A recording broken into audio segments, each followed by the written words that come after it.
Hello, everyone. This is Alfredo with Century 21 Americana, and I'm actually here today with Mike England. How you doing, Mike? Good. I'm doing good. Is it Michael?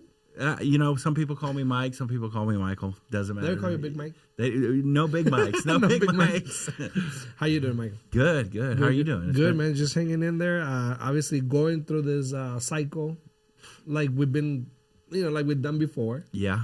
I think we've been long in the business, so, we understand the market. We understand what we need to do. So, and I'm sure you do too, because you've been a long time in the industry.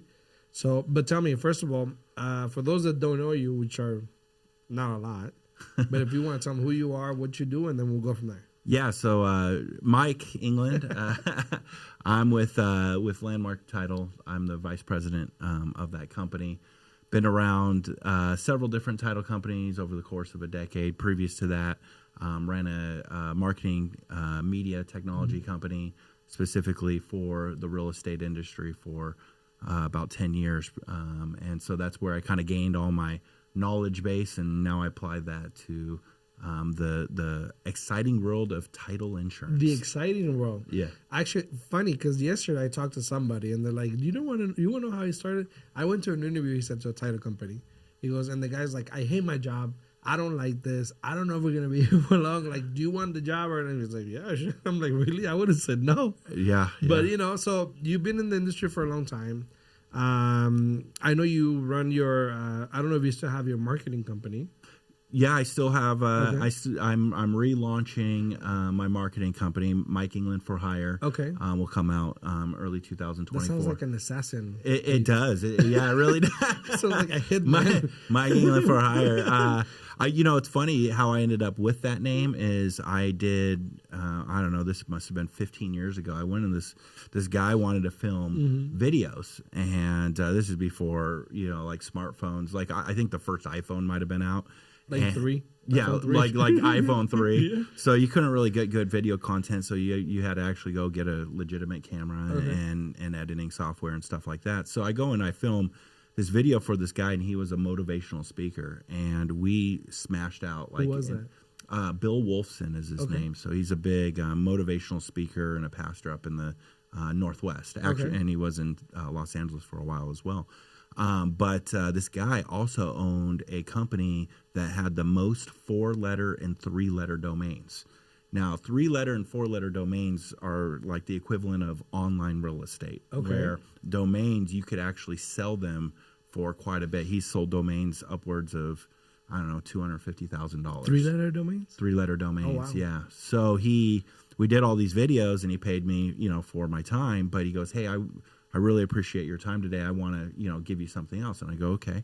So he goes, I got a 4-letter domain. Do you know anything about 4-letter domains? I go, I know they're really hard to get. And he goes, yeah, they're impossible. Yeah. He goes, so I'm going to give you this 4-letter domain. And he sends it to me, and it's mefh.com.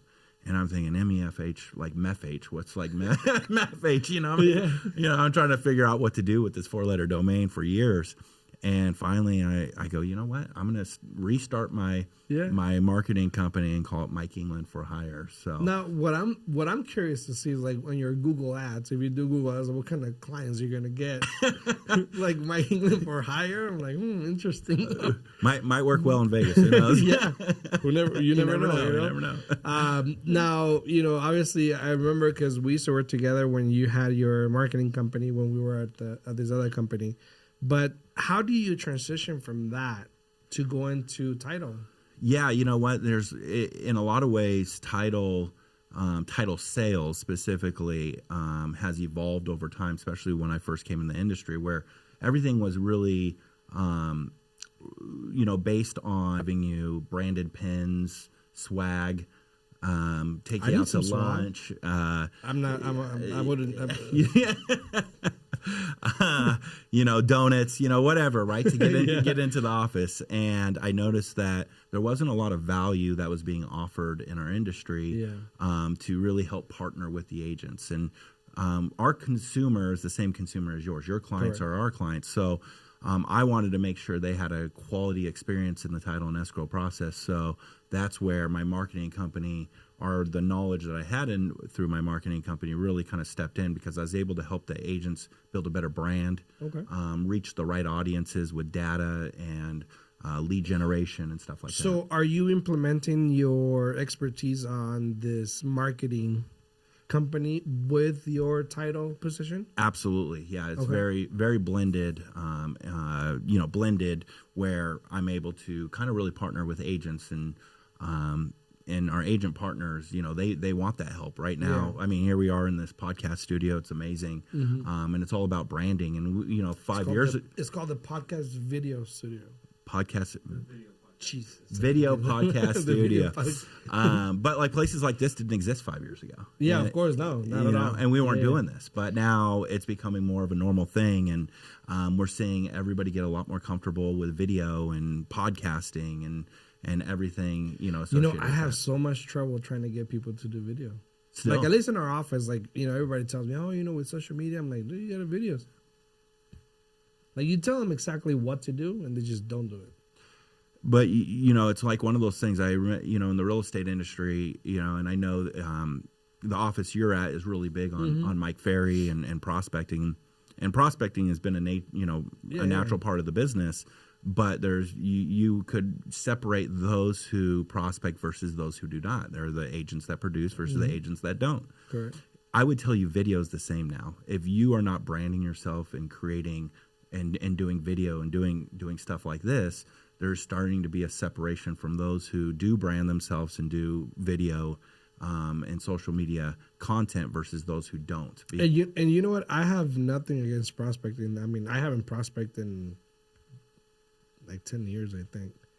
Oh man, we won't tell Alex and Juan. Yeah. This is not recorded. But even the agents that do prospect, like newer agents that are prospecting in our office, and I tell them, I said, look, you start prospecting at what, 9 o'clock. I said, take maybe half an hour before. I said, do a couple videos, do some content, post it, go prospect, and let the videos do their thing. Yeah. Yeah. I mean, it doesn't take much, really. No. I mean, it could take you probably, at the beginning, maybe 10 minutes to do a video because, somebody will retake. Yeah. So let's give it 10 minutes, but let's do his thing, let it do his thing and it'll go on. But it's good that with the position that you're in now with Landmark, I mean, you're able to provide those value, advice or tips to agents to better their business. Because we always talk about title, we always talk about farming, and strategic farming and this and that, which is very standard and very normal. Some do it better than others, I'll be honest. But what else can we do? What else can you as a title company can offer your clients, right? Yeah, absolutely. And I know with your expertise, obviously there's more to that than just doing video. I mean, there's always targeting. There's always. Are you guys still dealing with ads and stuff like that? Yeah. So I still, kind of everything is based upon data. Data's the new dollar. Yeah. What I, and so we're seeing companies like Zillow, Facebook, Google, Amazon, everybody's collecting data. Collecting data, yeah. We are one of the biggest data collectors as well. Title companies have access to the data tools that a lot of other people don't have access to. So when we take those, what we call farms are just data farms. It's just a collection of data, and being able to repurpose that or use that for marketing and paid advertising, it kind of comes hand in hand. So what used to be, you would come and request a data farm, and we would create a postcard campaign. Still happens, but not as frequently as it used to. But now, instead of a postcard campaign, we're creating a digital campaign with that same farm and reaching that audience for far less of a cost with better results. So you're doing that for your clients? Yeah. So when they request a farm, I often.